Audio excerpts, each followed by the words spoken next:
is hard to believe what I saw. It is. It is. And no, I didn't watch one moment of the inauguration in real time. I didn't. I turned my television to PBS last night, or really this morning around 2 a.m. Before getting in the bed, and I did not turn it on all day. It never came on, not even once. Today, it still hasn't been on.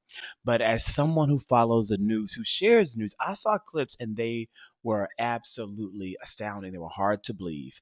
And I have to take a moment to just digest it with you and to break it down and to break it down. So, with that, let's just jump right into it. Hello and welcome to the People's Brief, where I talk about people, politics, and pop culture that impact Black, Brown, and queer communities. And I promise you, I get it in so you can get the news and the info out.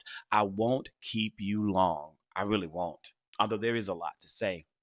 There were so many moments from today's inauguration that were hard to believe, hard to sit with, but none of them were more astounding than the right arm gesture. That's what I'm going to call it, the right arm gesture given by Elon Musk. I've never seen anything like that in my life on national television.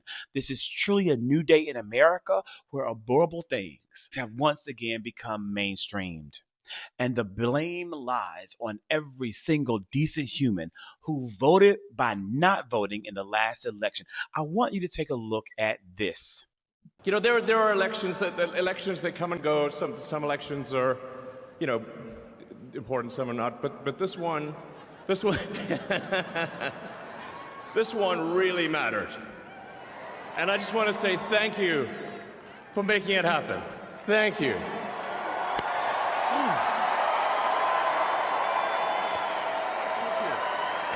My heart goes out to you.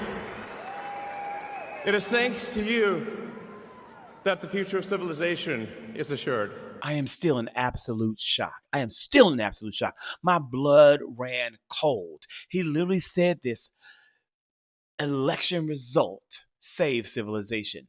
And you do know that Elon Musk's grandparents were supporters of that party, that German party. You have seen this particular clip from Elon Musk's father, correct? Because they sympathized with the Afrikaner government.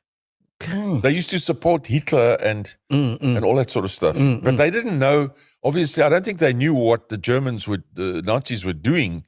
But they in Canada, they were in the German party in Canada, and they sympathized with the Germans. Yeah. So when the Afrikaners government came into power here in 1948, then May's father, who was quite an interesting guy, he was a very good pilot, he said he wants to be with the Afrikaners because he agrees with apartheid, you see. You see what I mean? Yeah, yeah.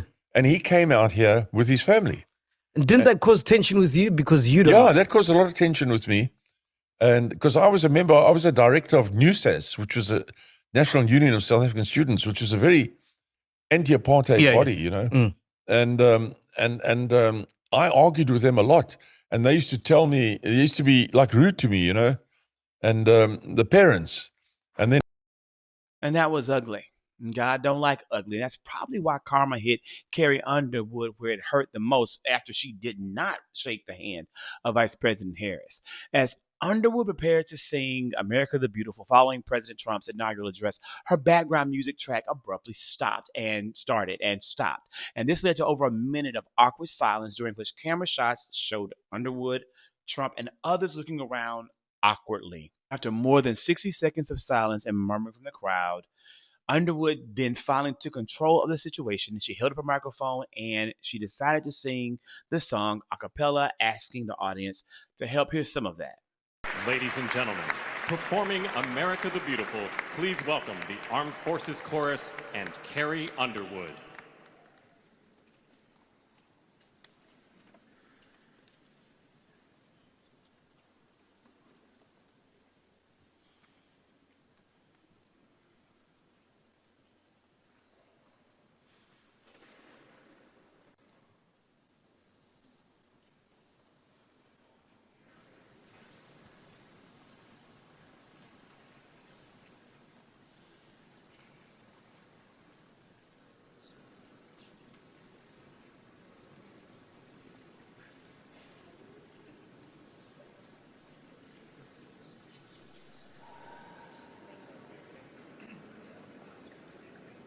You know the words, help me out here. Oh, beautiful for spacious skies, for amber waves of grain, for purple mountain majesties above the fruited plain. When he was sworn in, President Trump did not place his hand on a Bible. Do you hear me?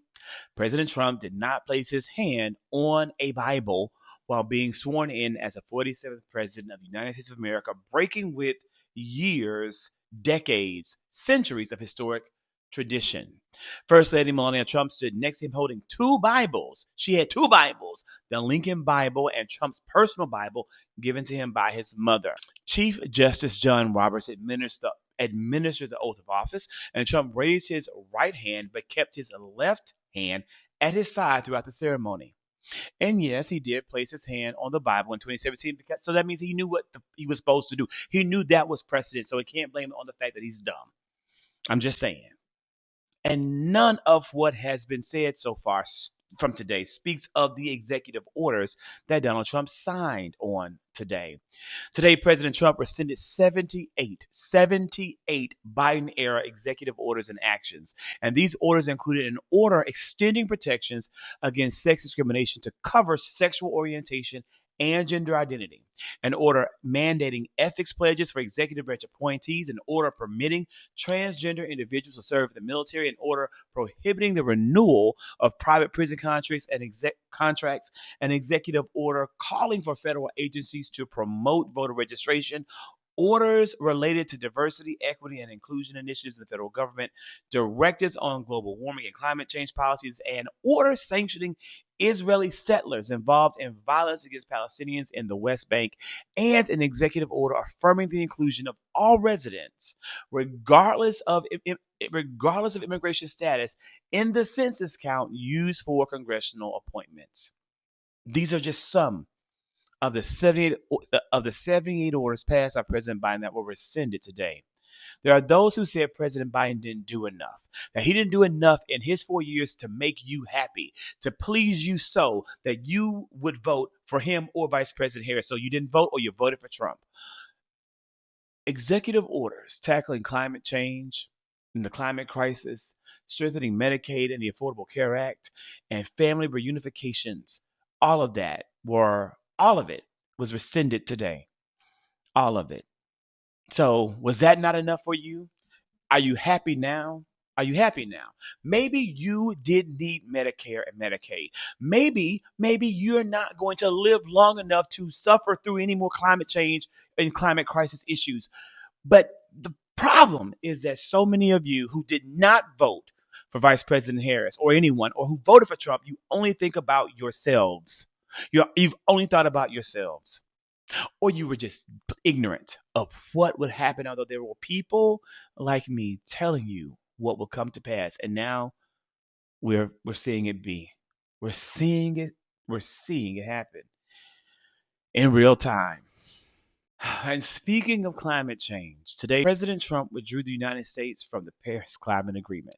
The United States of America once again joins Iran, Libya, and Yemen as non-members, the only countries that aren't. And I want to know, are we proud? Are we proud of that? Are we proud to be in that number with those countries?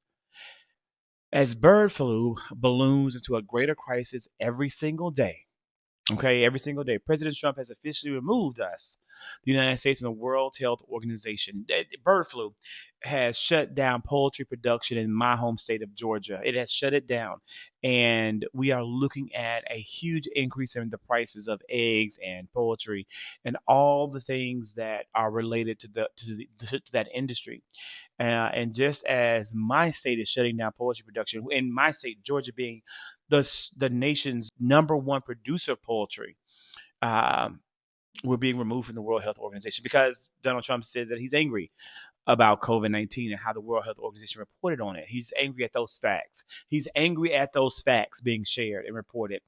He's also angry about China not paying more than they did. And so because of that, we're out of it. and that's where we are. So, there were a number of like social media pages and people that I follow who were vocal allies and supporters of the trans community, or who were themselves trans, and some of them were vehemently opposed to President Biden, vehemently opposed to him, vehemently opposed to um, Vice President Harris. And it just baffles me. It baffles me to think that now these types of rules and executive orders are going to go into effect that will have a direct impact on their lives. Did they not know that this was happening? I knew it would because it's spelled out in Project 2025. They told us what they would do. There are people like me who told them that this is what they would do. But I don't know if they just didn't believe it. They just didn't give a damn because their moral high road to chastise Democrats and teach a fucking lesson meant more to them than being recognized as a person, as being recognized as who they are, as who they are, as who they are. And so now, with the snap of the fucking hand, with the signature of the pen, their identity has been erased. It's been erased. So, but not only has the federal identity of our brothers and sisters who happen to be trans been erased with the stroke of a pen. Not only that, but so too has decades of hard work to move America to a certain point in society. A whole entire movement has been set back 20 plus years. 20 plus years by one executive order that is now going to normalize misgendering. That's going to normalize using the wrong pronouns. That's going to normalize erasing someone's personhood. All because we could not mobilize Americans who are decent and who care about others enough to get off their ass and vote for Vice President Harris. To get off their ass and vote. And I want people to really think about why they didn't vote. And I want people to really think about why they sat on their ass at home. And was it really worth this? Was it really worth this? What these people are now going to suffer, what we are all now going to suffer, was it worth it? I do want to calm down and end on a high note before going into the next video about birthright citizenship, right, on the briefing. And so this is a beautiful retort from a friend of mine named Olivia Juliana, a Democratic strategist and prolific content creator in the Democratic space. Caitlyn Jenner tweeted this: "Congratulations to President Trump," and Olivia snapped back real quick and said that, again, because of him, now the federal government's going to refer to you as Bruce. And I thought to myself, that was very appropriate for someone who would be supporting President Trump, who, while they themselves happen to be happen to be trans. So, with that being said, there's hope. There's always hope. So we will continue to have it. With that being said, I hope that you are blessed, that you will be well, and that whatever you do, keep pushing. I know that I will. I will keep pushing, keep fighting, and I'm not giving up. And I hope that you aren't either. So keep pushing. With that being said, my friends, I will see you soon.